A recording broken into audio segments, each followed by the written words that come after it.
Panduan ibadah online.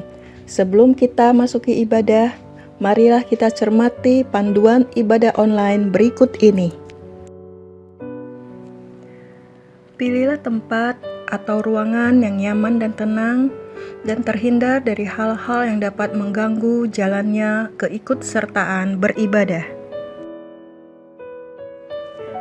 Siapkan hati dalam doa sebelum mengikuti ibadah, sambil tenangkan pikiran agar terfokus pada jalannya kebaktian. Nonaktifkan segala panggilan telepon, notifikasi pesan, media sosial, atau panggilan telepon rumah dan sejenisnya selama kebaktian berlangsung. Ikut sertalah di dalam setiap liturgi yang ada, dan hindari melakukan percepatan. Karena setiap bagian liturgi dari kebaktian itu penting dan merupakan kesatuan ibadah yang utuh. Ajaklah anggota keluarga dan rekan lain untuk bersama mengikuti kebaktian online, dan bimbinglah anak-anak untuk mengikuti ibadah dengan tenang. Setelah kebaktian selesai, saudara bisa mendiskusikan firman Tuhan yang telah diberitakan bersama dengan keluarga atau orang-orang terdekat. Selamat mempersiapkan diri, selamat memasuki ibadah.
Saudara-saudara yang dikasihi Tuhan, dimanapun kita berada, selamat hari Minggu.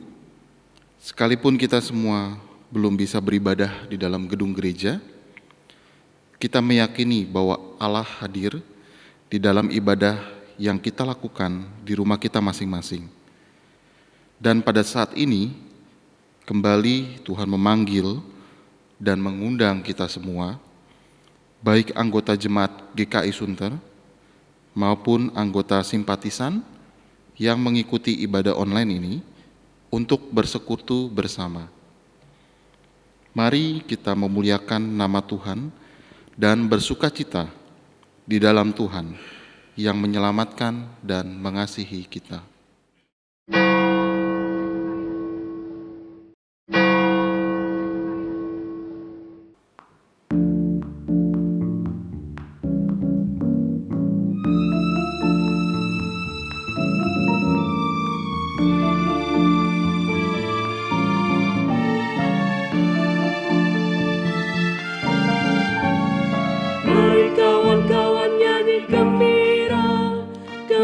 Mengikuti bunyi lagunya. Mari kawan-kawan nyanyi gembira, supaya isi dunia mendengarkannya. Mari kawan-kawan nyanyi gembira, gembira mengikuti bunyi lagunya. Mari kawan-kawan nyanyi gembira, supaya isi dunia mendengarkannya. Nyanyikan kasih Yesus, gaungkan sukanya, maklumkan nama Yesus. Mari kawan-kawan nyanyi gembira, gembira mengikuti bunyi lagunya. Mari kawan-kawan nyanyi gembira, supaya isi dunia mendengarkannya.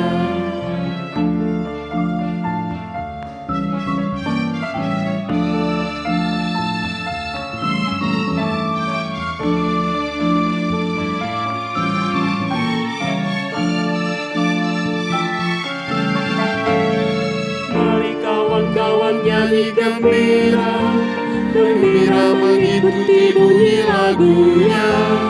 Mari kawan-kawan nyanyi gembira, supaya isi dunia mendengarkannya. Suka bagai terang surya, suka bagai embun, suka bagai pelangi. Mari kawan-kawan nyanyi gembira, mari kawan-kawan nyanyi gembira, gembira mengikuti bunyi lagunya. Mari kawan-kawan nyanyi gembira, supaya isi dunia mendengarkannya. Mari kawan-kawan nyanyi gembira, gembira mengikuti bunyi lagunya.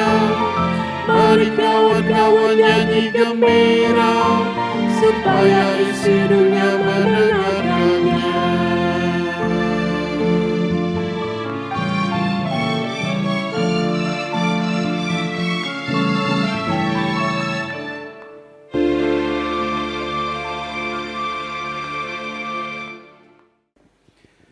Pertolongan kita adalah dalam nama Tuhan yang menjadikan langit dan bumi.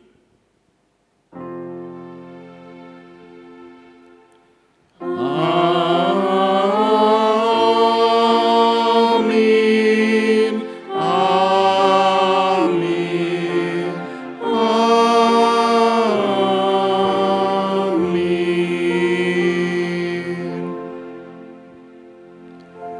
Tuhan beserta saudara. Dan beserta saudara juga. Saudara-saudara yang dikasihi Tuhan, setiap orang mempunyai sepasang telinga untuk mendengar dan sepasang mata untuk melihat, sehingga ia dapat merespon berbagai hal yang terjadi di sekitarnya dan di dalam kehidupannya. Namun, mengapa ia seringkali menjadi ragu, bahkan takut untuk tetap beriman dan percaya kepada Allah?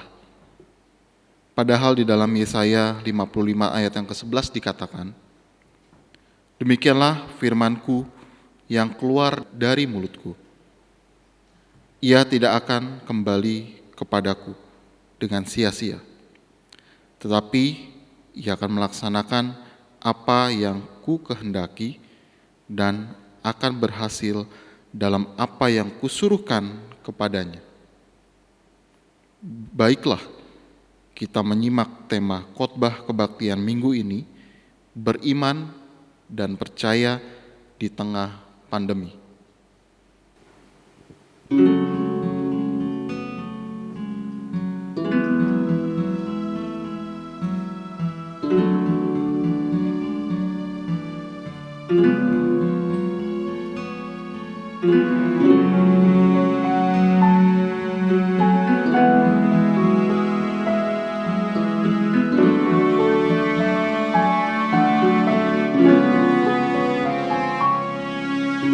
Biar ku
Saudara-saudara yang dikasihi Tuhan, marilah kita merendahkan diri, berdoa dan mengakui kesalahan dan dosa kita di hadapan Allah. Mari kita bersatu dalam doa. Ya Allah, betapa bangganya kami menjadi seorang pengikut Tuhan. Namun seringkali kehidupan kami menjadi sebuah ironi, karena sebagai orang-orang yang mengaku beriman kepadamu, seringkali kami tidak mempunyai keberanian untuk mempercayakan hidup kami dalam pemeliharaan-Mu. Sehingga tidak jarang kami mengambil jalan pintas untuk memuaskan keinginan diri kami sendiri. Sekalipun kami tahu bahwa dengan begitu justru kami sedang membahayakan dan mencelakai diri kami dan membiarkan diri kami terancam berbagai godaan dosa dan kami tidak dapat melepaskan diri kami sendiri. Kami mengakui bahwa kami telah berdosa kepadamu.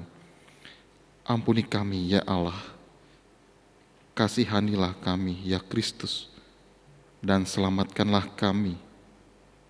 Di dalam nama Yesus kami berdoa. Amin.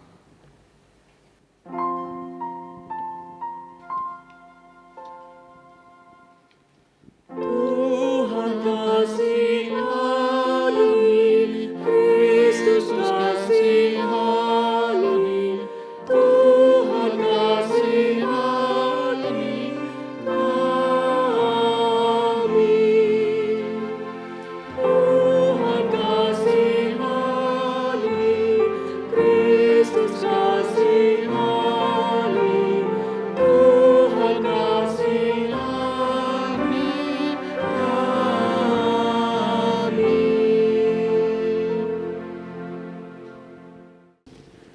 Bagi setiap kita yang mengakui dosanya di hadapan Allah, dengarlah berita pengampunan menurut Mika 7 ayat yang ke-18 sampai dengan yang ke-19. Demikian.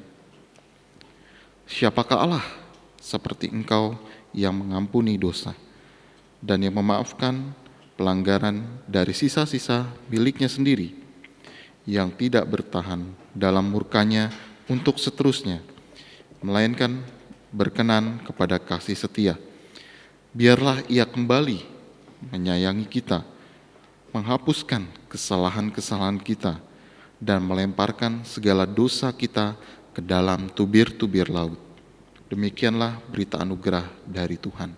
Syukur kepada Allah.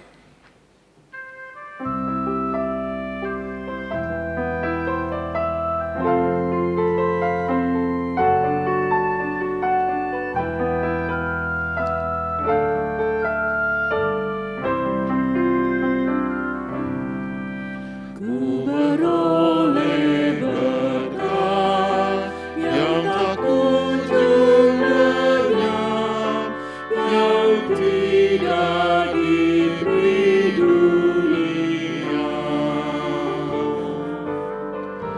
Di relung hatiku, walau suara berman, ada damai sejahtera bakal.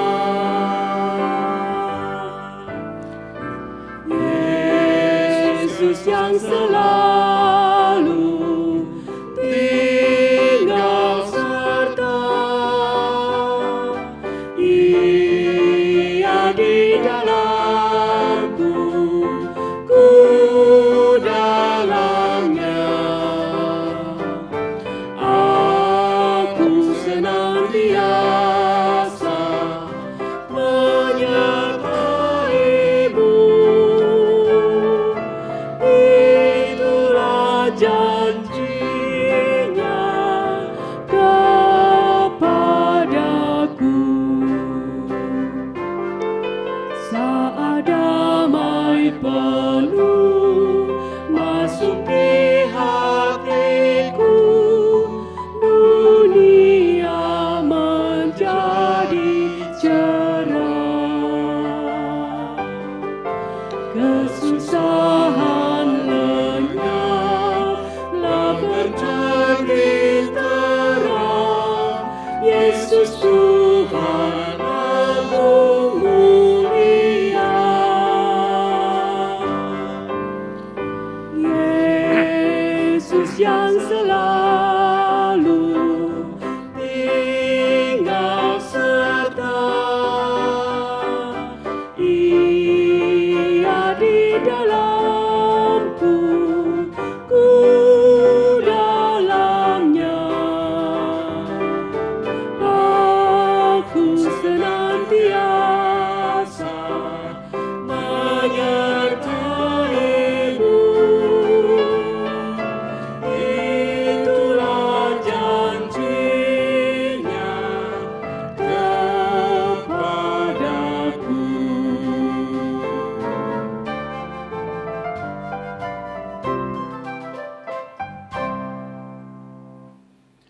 Saudara-saudara, mari kita berdoa. Ya Allah, pada saat ini kami ingin bersama-sama mendengarkan dan merenungkan firman-Mu.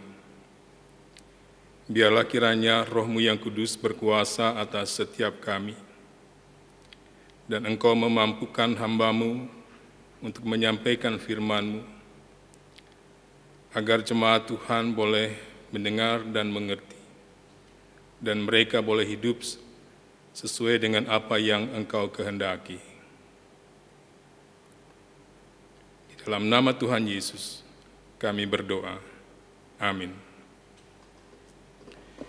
Saudara-saudara yang dikasihi Tuhan, kita akan bersama-sama memperhatikan bagian dari Injil Matius pasalnya yang ke-13, ayatnya yang ke-1 sampai dengan ayatnya yang ke-9, dan dilanjutkan dengan ayatnya yang ke-18 sampai dengan 23, yang mengatakan demikian. Pada hari itu, keluarlah Yesus dari rumah itu dan duduk di tepi danau. Maka datanglah orang banyak berbondong-bondong, lalu mengerumuni dia, sehingga ia naik ke perahu dan duduk di situ. Sedangkan orang banyak semuanya berdiri di pantai. Dan ia mengucapkan banyak hal dalam perumpamaan kepada mereka, katanya, adalah seorang penabur keluar untuk menabur. Pada waktu ia menabur, sebagian benih itu jatuh di pinggir jalan, lalu datanglah burung dan memakannya sampai habis. Sebagian jatuh di tanah yang berbatu-batu, yang tidak banyak tanahnya, lalu benih itu pun segera tumbuh, karena tanahnya tipis. Tetapi sesudah matahari terbit, layulah ia dan menjadi kering karena tidak berakar. Sebagian lagi jatuh di tengah semak duri, lalu makin besarlah semak itu dan menghimpitnya sampai mati. Dan sebagian jatuh di tanah yang baik, lalu berbuah. Ada yang 100 kali lipat, ada yang 60 kali lipat, ada yang 30 kali lipat. Siapa bertelinga, hendaklah ia mendengar. Ayat 18. Karena itu dengarlah arti perumpamaan penabur itu. Kepada setiap orang yang mendengar firman tentang kerajaan sorga, tetapi tidak mengertinya, datanglah si jahat dan merampas yang ditaburkan dalam hati orang itu. Itulah benih yang ditaburkan di pinggir jalan. Benih yang ditaburkan di tanah yang berbatu-batu ialah orang yang mendengar firman itu dan segera menerimanya dengan gembira. Tetapi ia tidak berakar dan tahan sebentar saja. Apabila datang penindasan atau penganiayaan karena firman itu, orang itu pun segera murtad. Yang ditaburkan di tengah semak duri ialah orang yang mendengar firman itu. Lalu kekhawatiran dunia ini dan tipu daya kekayaan menghimpit firman itu, sehingga tidak berbuah. Yang ditaburkan di tanah yang baik ialah orang yang mendengar firman itu dan mengerti, dan karena itu ia berbuah. Ada yang 100 kali lipat, ada yang 60 kali lipat, ada yang 30 kali lipat. Demikianlah firman Tuhan. Dan yang berbahagia adalah setiap kita yang mendengarkan dan yang memeliharanya. Haleluya.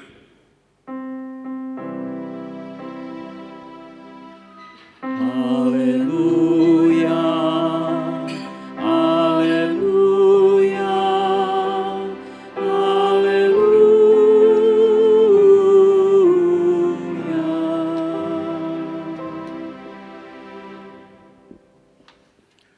Saudara-saudara yang dikasihi Tuhan, memasuki tahun 2020, dunia digemparkan dan dibuat panik oleh munculnya dan mewabahnya jenis virus baru yang disebut COVID-19, yang sekarang ini sudah menjadi pandemik.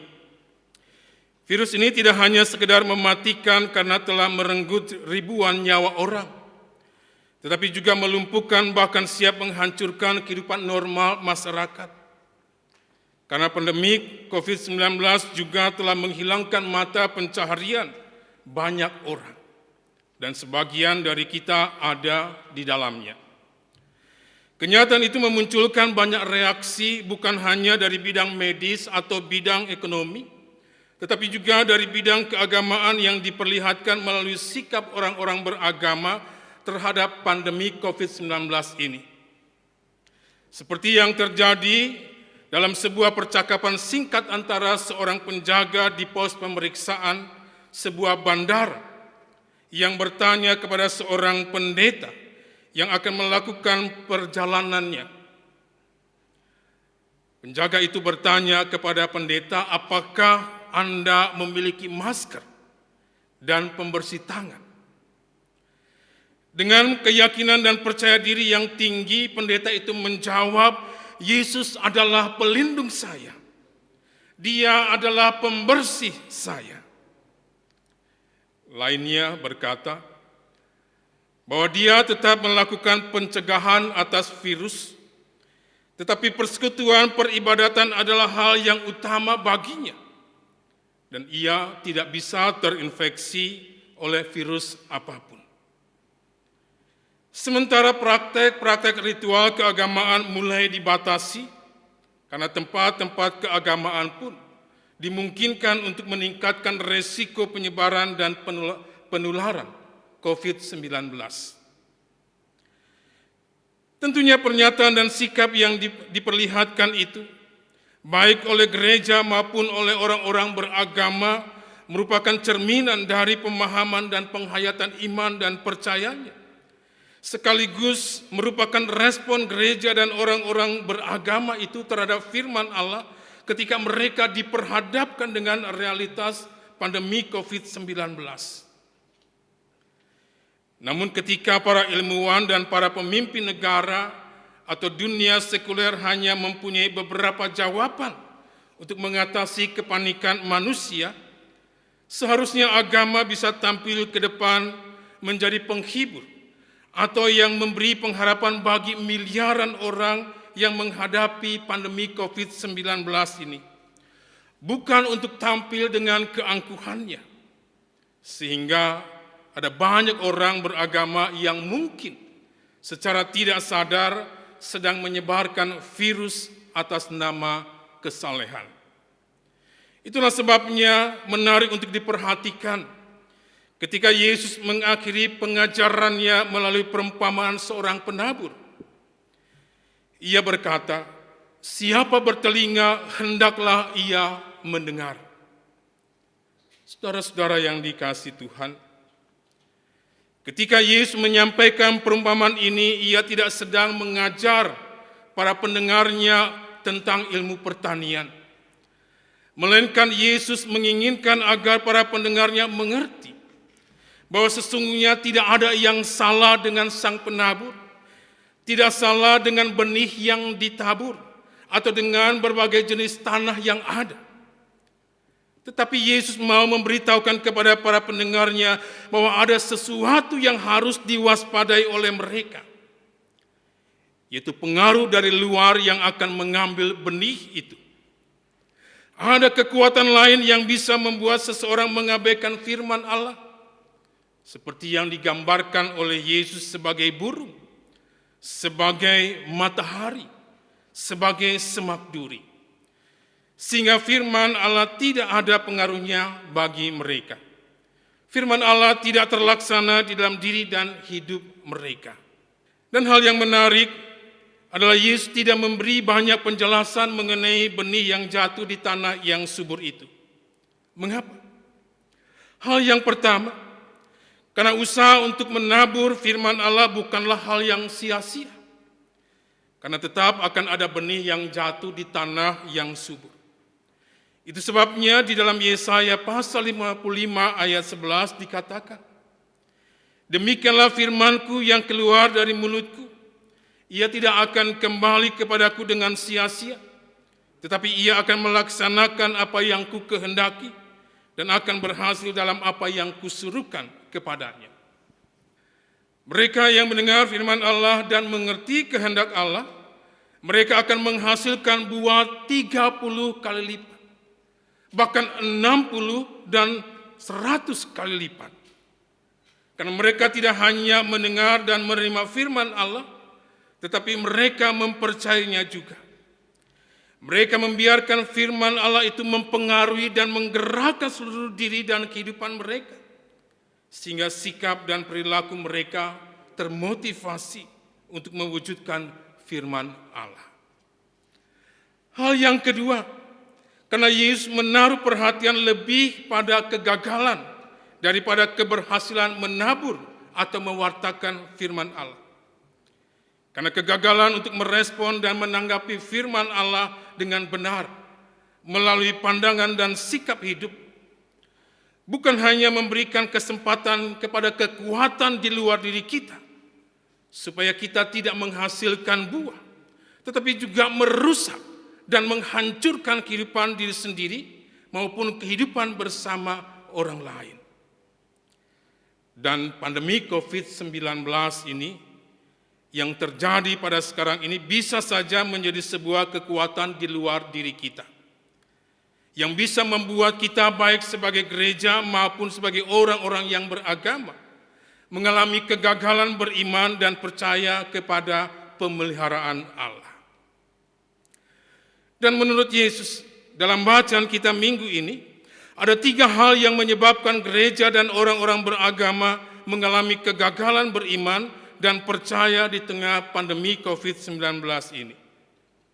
Hal yang pertama, mereka hanya mendengar firman Allah, tetapi mereka tidak mengerti. Orang yang mengerti kehendak Allah akan menyesuaikan hidupnya dengan kebenaran Allah, yang selalu mengingatkan bahwa menjaga dan memelihara keselamatan dan kehidupan bersama dan sesama dari ancaman COVID-19 adalah jauh lebih penting dibandingkan dengan ritual-ritual keagamaan, yang pada satu sisi memang penting, tetapi pada sisi lain, kalau hal itu dipaksakan bisa mengancam keselamatan hidup bersama. Hal yang kedua, mereka hanya mendengarkan firman Allah tetapi tidak berakar di dalamnya. Artinya gereja dan orang-orang yang beragama diajak untuk menjalin dan membina relasi dengan Allah dengan melakukan komunikasi yang akrab dan yang intim dengannya, baik melalui doa, pembacaan Alkitab maupun melalui ibadah. Kita diajak untuk menghadirkan diri kita di hadapan Allah, untuk menghadirkan kehendaknya, dan untuk menyatakan isi hati kita kepada Allah. Selain itu, kita harus mau belajar bagaimana menyerahkan diri kepada Allah yang sejati, dan kita mau mengandalkannya. Jangan sampai kita tidak mengenal Allah yang dipercayai oleh kita, tetapi justru mengimani Allah ciptaan kita sendiri, yakni Allah yang dipikirkan menurut angan-angan kita sendiri. Sebab sekalipun kita tidak bisa beribadah secara onsite, kita masih bisa berdoa, kita masih bisa membaca Alkitab, bahkan kita masih bisa beribadah bersama seluruh anggota keluarga kita sebagai persekutuan kecil orang percaya di hadapan Tuhan. Sehingga relasi dan komunikasi yang akrab dan intim dengan Allah tetap terjaga dan terpelihara. Hal yang ketiga, mereka hanya mendengar firman Allah, tetapi mereka juga khawatir. Mereka juga panik dan mereka takut. Sekalipun khawatir, panik, dan takut adalah hal yang wajar dan manusiawi, tetapi kekhawatiran, kepanikan, dan ketakutan bukan berasal dari Allah. Kekhawatiran, kepanikan, dan ketakutan hanya akan menjauhkan kita dari Tuhan, sehingga kita tidak bisa merespon dan menanggapi realita atau kenyataan yang ada di sekitar kita dengan sikap yang positif dan benar. Berpikir negatif terhadap pemerintah atau kelompok tertentu yang dianggap sebagai ingin menghambat pertumbuhan dan perkembangan gereja atau kekristenan, atau terlampau khawatir kalau saja gereja tidak melakukan ibadah onsite dan hanya terus mengandalkan ibadah online, maka sebagai makhluk sosial umat akan kehilangan interaksinya satu terhadap yang lain yang bisa berdampak kepada kehidupan kebersamaan dan hidup persekutuan gereja. Atau khawatir dengan kondisi keuangan, karena dengan tidak terselenggaranya ibadah onsite, maka tidak ada jemaat yang datang ke gereja, yang berdampak kepada berkurangnya persembahan umat kepada gereja. Sementara gereja tetap harus mengeluarkan biaya operasional untuk pemeliharaan karyawan dan sebagainya. Sedangkan tenang dan berharap akan menolong dan memampukan kita untuk merespon firman Allah dan menyikapi realita bahkan krisis yang ada secara positif dan benar. Bukankah Yesus berkata, janganlah takut. Karena ia memahami kekhawatiran, ia memahami kepanikan dan ketakutan kita.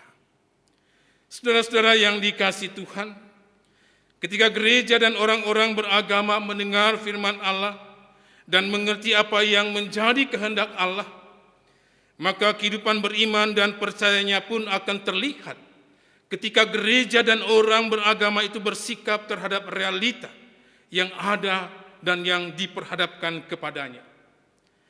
Ketika gereja dan orang-orang beragama mampu merespon firman Allah dengan benar, maka gereja dan orang-orang beragama akan dimampukan untuk menghasilkan buahnya, yaitu memberi kehidupan dan merawat kehidupan sesama dan bersama. Dan di tengah pandemi COVID-19 ini, yang masih ada di sekitar kita, gereja dan orang-orang beragama ikut bertanggung jawab untuk membendung penyebaran dan penularan COVID-19. Oleh sebab itu, saudara-saudara, berbahagialah setiap kita yang mendengarkan firman Allah dan yang memeliharanya di dalam kehidupannya sehari-hari. Amin. Marilah kita bersama dengan umat Allah di masa lalu, masa kini, dan masa depan, mengingat pengakuan pada baptisan kita, menurut pengakuan iman rasuli.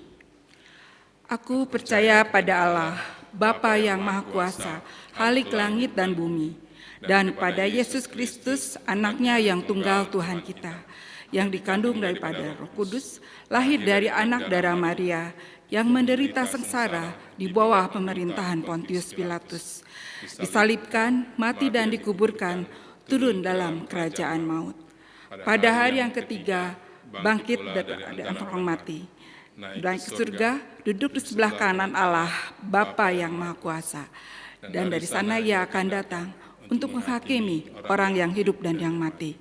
Aku percaya pada Roh Kudus, gereja yang kudus dan am, persekutuan orang kudus, pengampunan dosa, kebangkitan orang mati, dan hidup yang kekal. Amin. Mari saudara-saudara yang dikasihi Tuhan, kita bersatu di dalam syafaat. Ya Allah, Bapa yang bertahta dalam kerajaan surga yang kudus, pada saat ini kami ingin berdoa bagi pemerintahan yang sampai saat ini masih harus berjuang untuk menangani wabah COVID-19. Dan ada banyak hal yang membuat kami menuntut mereka. Tetapi biarlah kami boleh menjadi orang-orang yang bijaksana, sehingga kami mampu mendukung apa yang baik yang diterapkan oleh pemerintah bagi kami, sehingga semuanya itu boleh mendatangkan kebaikan bagi kami. Kami juga mau berdoa, ya Tuhan, bagi para dokter dan tenaga medis lainnya yang menangani para penderita sakit oleh karena virus COVID-19. Berikanlah kepada mereka kesabaran dan ketekunan, agar mereka boleh merawat saudara-saudara kami yang sakit ini dengan penuh cinta kasih. Dan biarlah setiap kami yang dirawat pun mampu untuk bekerja sama dengan para dokter dan para medis lainnya, sehingga kesembuhan boleh kami peroleh. Kami juga mau berdoa, ya Tuhan, bagi gereja Tuhan yang sampai saat ini belum semuanya bisa menjalankan ibadah di gedung gereja. Oleh karena berbagai situasi di wilayah-wilayah yang ada berbeda, maka biarlah ketika kami menyadari bahwa wilayah di mana kami berada belum memungkinkan, maka kami pun dimampukan untuk bersabar, sambil kami tetap menjalin relasi yang baik dengan Engkau. Sebab kami percaya Engkau senantiasa hadir di dalam diri kami, di dalam keluarga kami, di dalam setiap aktivitas yang kami lakukan.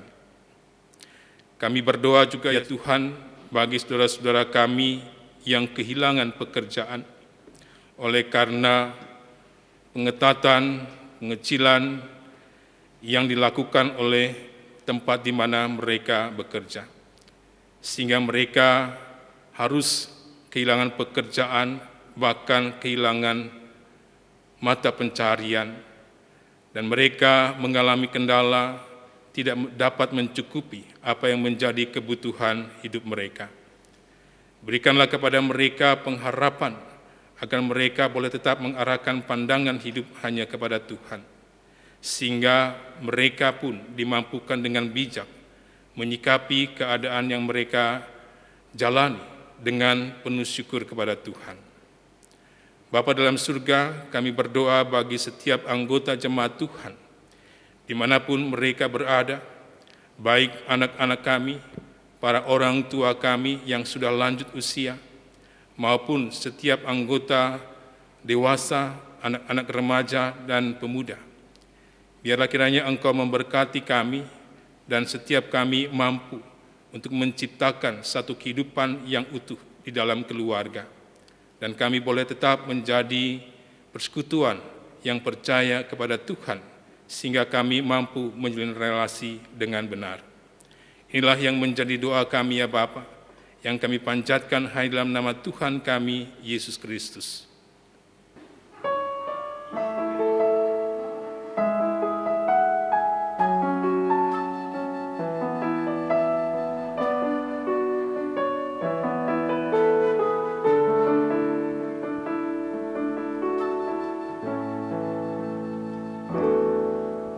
Bapa kami yang ada di sorga, dikuduskanlah namamu, datanglah kerajaanmu,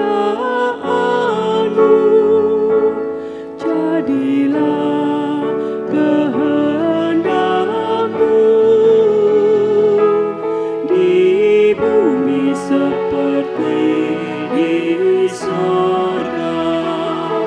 Berilah kami pada hari ini makanan kami yang secukupnya, dan ampuni kesalahan kami seperti kami ampuni yang lain, dan jauhkan kami dari pencobaan, lepaskanlah kami dari yang jahat.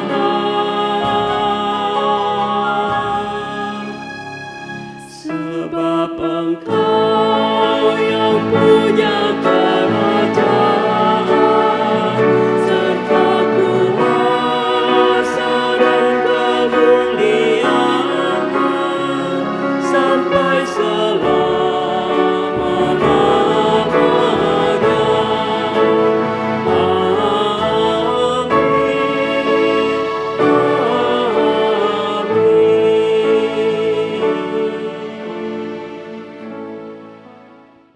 Memberi ketika mengalami kesusahan bukanlah perkara mudah, tetapi marilah kita tetap menyatakan yang terbaik kepada Tuhan melalui persembahan yang kita berikan. Mazmur 9 ayat 2-3 berkata, "Aku mau bersyukur kepada Tuhan dengan segenap hatiku, Aku mau menceritakan segala perbuatan-Mu yang ajaib. Aku mau bersukacita dan bersukaria karena Engkau, bermazmur bagi nama-Mu yang maha tinggi. Saudara-saudara dapat memberikan persembahan dengan mengirimkan atau mentransfer persembahan saudara-saudara. Persembahan juga dapat dikumpulkan di amplop untuk kemudian dibawa ke gereja pada saat kita kembali beribadah di gedung gereja.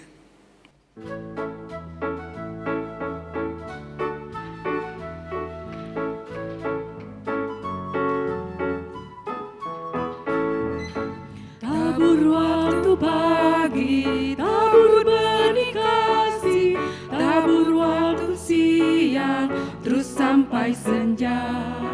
Nantikan tuaian pada musim panen, kita kan bersuka bawa berkasnya, masuk lumbungnya. Kita kan bersuka bawa berkasnya, masuk lumbungnya. Kita kan bersuka bawa berkasnya.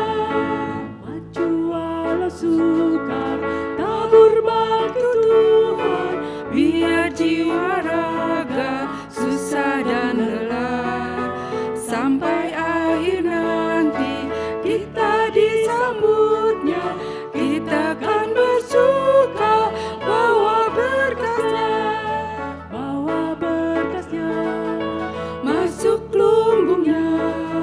Kita kan bersuka bawa berkasnya,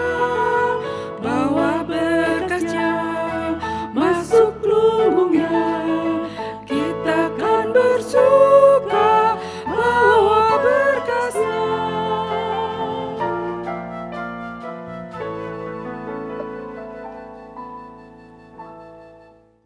Mari kita berdoa. Terima kasih ya Tuhan untuk segenap kasih karunia-Mu di sepanjang kehidupan kami hingga hari ini. Kiranya anugerah keselamatan dari-Mu memotivasi kami agar tetap beriman, bahkan mengajar kami untuk bersyukur, menyerahkan hidup kami ke dalam pimpinan dan pemeliharaan-Mu. Dan melalui persembahan ini, kiranya kuasa pemeliharaan-Mu bagi orang-orang di sekitar kami yang membutuhkan bantuan kasih kami, mengalami dan merasakan pemeliharaan-Mu. Di dalam nama Yesus kami berdoa. Amin. Saudara-saudara yang dikasihi Tuhan, terus dan tetaplah beriman, sebab dengannya kita mengalami berkat Allah yang membuat hidup kita senantiasa dipenuhi damai-Nya dan mewujud nyatakan damai-Nya bagi sekitar kita. Tetaplah percaya bahwa Tuhan menyertai dan memelihara hidup kita.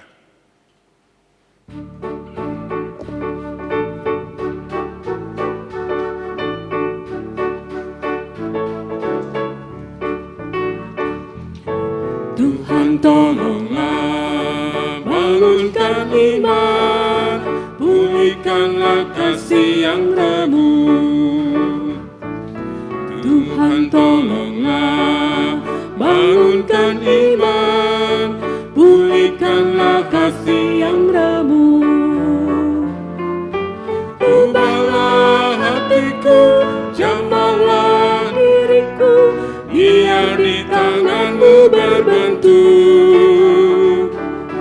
Tuhan tolonglah, bangunkan iman, pulihkanlah kasih yang remuk.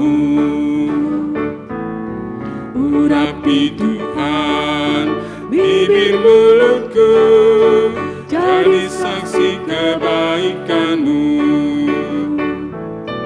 Urapi Tuhan bibir mulutku, jadi saksi kebaikan-Mu. Pakailah diriku, berkati budiku, untuk melukiskan kasih-Mu. Urapi Tuhan bibir mulutku, jadi saksi kebaikan-Mu.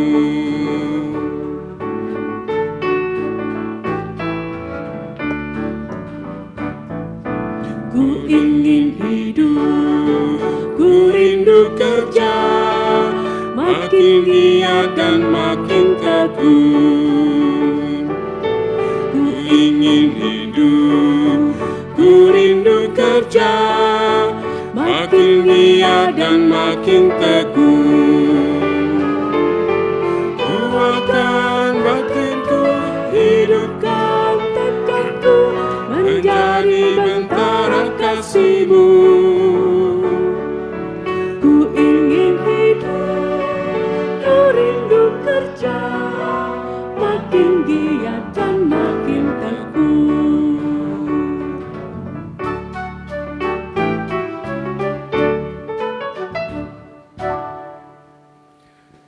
Saudara-saudara, arahkanlah hatimu kepada Tuhan. Kami mengarahkan hati kami kepada Tuhan. Jadilah saksi Kristus. Syukur kepada Allah. Terpujilah Tuhan. Dan terimalah berkat Allah. Kasih karunia Tuhan Yesus Kristus dan kasih Allah dan persekutuan Roh Kudus menyertai kamu sekalian. Amin.